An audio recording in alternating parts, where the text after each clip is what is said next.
And together, father and son started their own law firm named Wright. Right. Right? Right, another right. And associates. Right? Right? And associates was famous because the left people famous. They left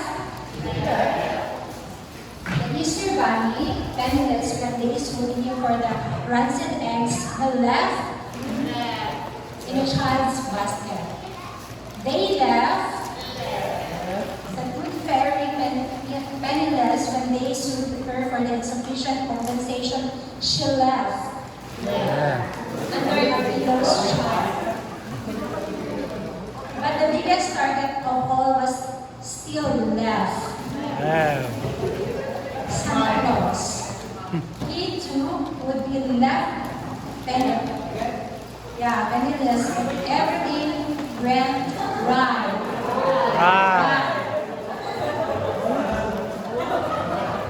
The father and son team found just the right client in an 8-year-old girl named Sue. Little Sue was upset that Santa had left in her stocking last Christmas. Right?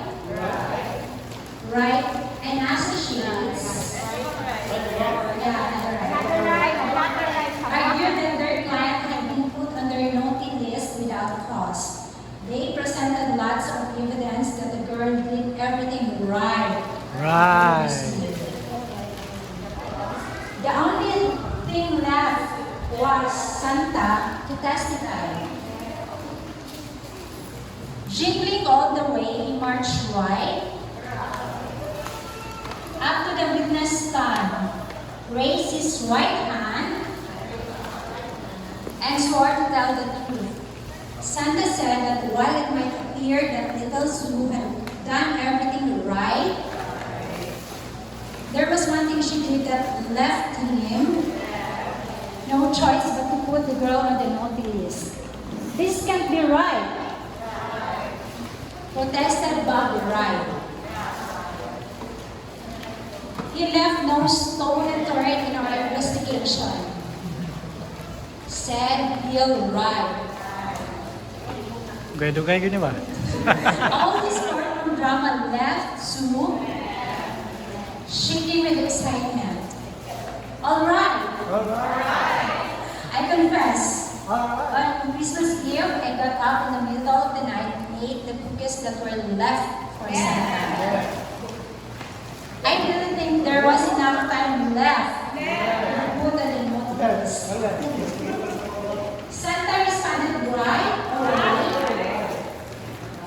Little Sue, I keep the naughty list in my left at all times so I can make revisions in her life. And with that, the law firm would write,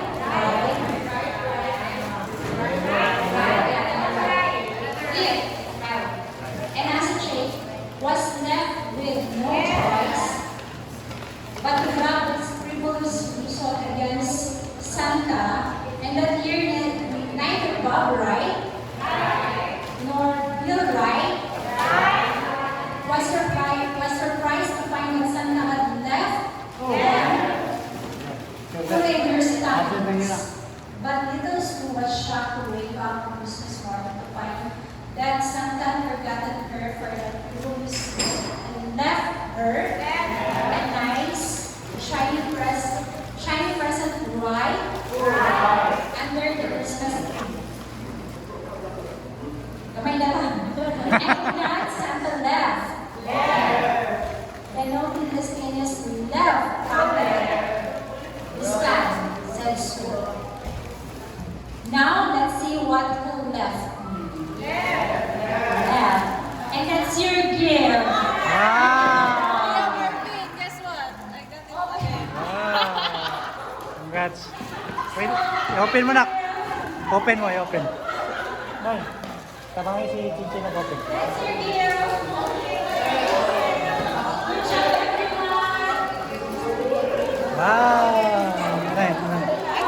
Harap ka dito, harap. Harap dito, Chen. Apparently, you need it.